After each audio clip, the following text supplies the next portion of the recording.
A client called in this morning concerned about the reset. They understood that their paycheck was worth less. They said their dollars didn't go as far and they knew things were going to get worse. But what they didn't understand is how the US continues to print and create this mountain of debt, and why what's happening right now is the catalyst for the next phase of the reset, which was a great question because just this weekend I was with some family friends who told me, Taylor, the debt is the debt. It's always been there. It'll keep growing. It doesn't matter. Now, on one point, they were absolutely right. The debt will keep growing because there's no incentive for anyone in power to stop it, right? That's how they keep the machine running, is continue to rack up that debt. But what they got wrong is that there's nothing different happening right now, okay? What is happening right now that is different and accelerating this crisis to the new level is the interest on the debt, okay? Now, the US, obviously, the amount of debt we have continues to surge, right? We're closing in on $40 trillion. That's not new news. But I saw this interesting article today on Fortune that said the US Treasury is now paying $24 billion a week, $24 billion a week on interest alone.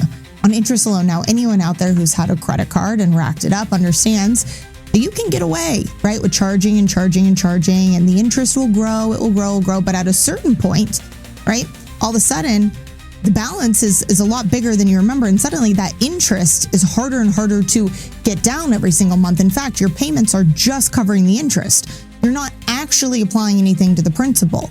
And that is a very, very difficult place to get yourself out of. Now, forget a credit card with $10 or $15 or $20,000 on it. Imagine paying $24 billion a week on interest on nearly $40 trillion. Okay, now just another way to put this into perspective, because I think, again, to my family friend who said, oh, it's always been this way, it hasn't, okay? Reality check, newsflash here. Look at this. This is federal government current expenditures interest payments quarterly, okay? This is going back to 1947 to present day. Look at what has happened in just the last 6 years, okay? This is, again, just the interest. This is not paying down the debt. This is the interest on the debt, okay? This is what's different. This is what has changed. Yes, you can see that the interest was consistently going up. Obviously, we have this kind of post-2010 climb. But 2020 to right now, a massive spike in the interest payments. And this is not expected to go down. Okay, so now not only are we needing to borrow just to fund what we are always doing, but now on top of it, we're having to borrow just to pay the interest accumulated on that debt. That is the trigger for what is coming next, okay? That is what is happening right now. The next time someone asks you, what has changed? Why is this happening? And do not worry. I know many of you out there are wondering too, okay, I hear you. I understand what's happening to the dollar, but why then is gold not skyrocketing, right? Shouldn't this be bullish for gold, especially we're in a war, right? What's going on? We're going to talk about that. But first, this article, just again, because I really think that not enough people are understanding how big this is, the sheer scope of this interest. It says here, interest payments on the debt are now 20 billion larger than the outlays for the Department of Defense, Commerce, Homeland Security, Education, the EPA, the Small Business Administration, and the U.S. Coronavirus Refundable Credit Scheme combined. Okay, that's what your tax dollars are going to. That's why when you go to spend your dollar, right, and it's actually buying you less and less and less because it's worth less and less and less, right? Why is that? It's because of the debt, because they keep spending, because inflation keeps increasing, and because now this interest crisis is going to only compound the problem and accelerate where we're headed next. Now, the big thing here is that central banks already understand this, okay? Unlike my family friend, and I'm not trying to dog them, right? And if anyone out there watching too who's confused by this, it is confusing. They don't want us to know this on purpose. No one teaches us this, right? I myself am self-taught. I'm someone who woke up and looked around and said, hey, none of this is making any sense. Let me learn from the greats. Let me go study and try and figure out what's going on.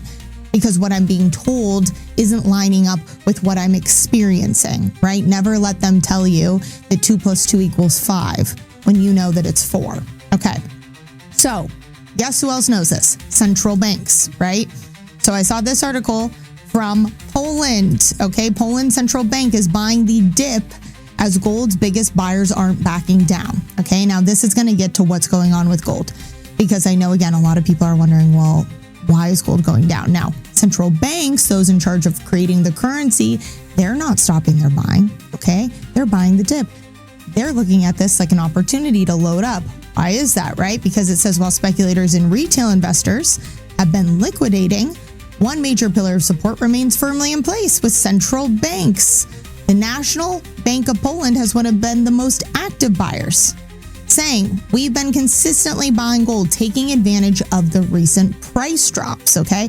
Now, why would you take advantage of a price drop? You take advantage of that because you understand where that price is going next, okay? It's a buying opportunity. That is what these central banks are saying. Now, if we keep reading this article, okay, it says here that Poland has remained a consistent gold buyer as prices have fallen nearly 30%. In June, the precious metal posted its biggest monthly decline since 2008 during the Great Financial Crisis. Now, I saw this and I thought, okay, let's take a look at what happened back in 2008, because there's patterns everywhere, right? So if we look at gold's historical price here, okay, let's take a look at what we have. Okay, if we go back to 2008, right? Great financial crisis, everything's falling apart. What happened? Well, gold, right, retreated. Okay, so we have it from here, a high of roughly $969 down to $728 in the span of about 5 months. That's about a 26% drop off.